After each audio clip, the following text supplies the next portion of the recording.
Republican businessman Doughty entered the race for governor today. He will compete against Geoff Diehl, and as WBZ's political analyst John Keller reports, this race could be an interesting one to watch.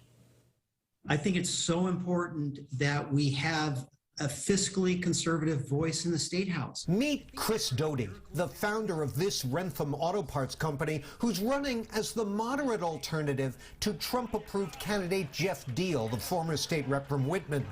Doughty shares resume details with former Governor Mitt Romney, a Mormon Harvard Business School grad who prefers talking jobs and growth to picking partisan or ideological fights.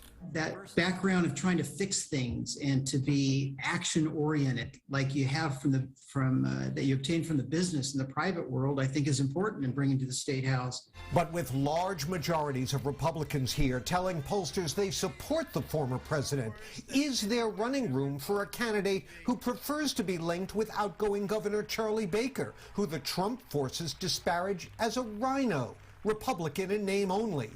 Diehl thinks not, saying in a statement, quote, Massachusetts Republicans, when given the choice, will not support a candidate who admits he voted for Hillary Clinton to succeed Barack Obama in 2016, end quote.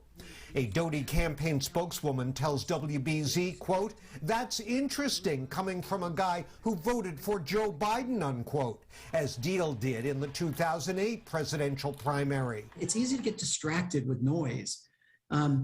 This would be my message for the voters. It would be, look, let us be part of the solution to the supply chain problem. And John, as this race takes shape, how do they remain relevant? How do you handicap this race as it begins? Well, from the beginning here, Anna Rittis, Geoff Diehl definitely has the edge. He's well known within the party. He's run statewide before, 4 years ago, against Senator Warren.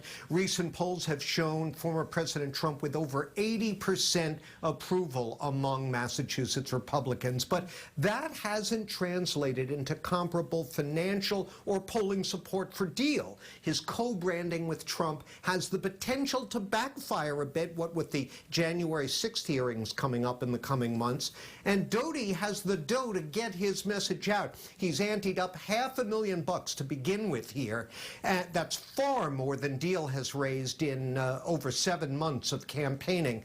So if Doughty can make the case that a vote for the Diehl-Trump ticket in September is political suicide for Republicans in November, he can make a race of this. We'll see. Anna Rittis? We will see. John Keller, as always, thank you. Paula? John, Anna Rittis.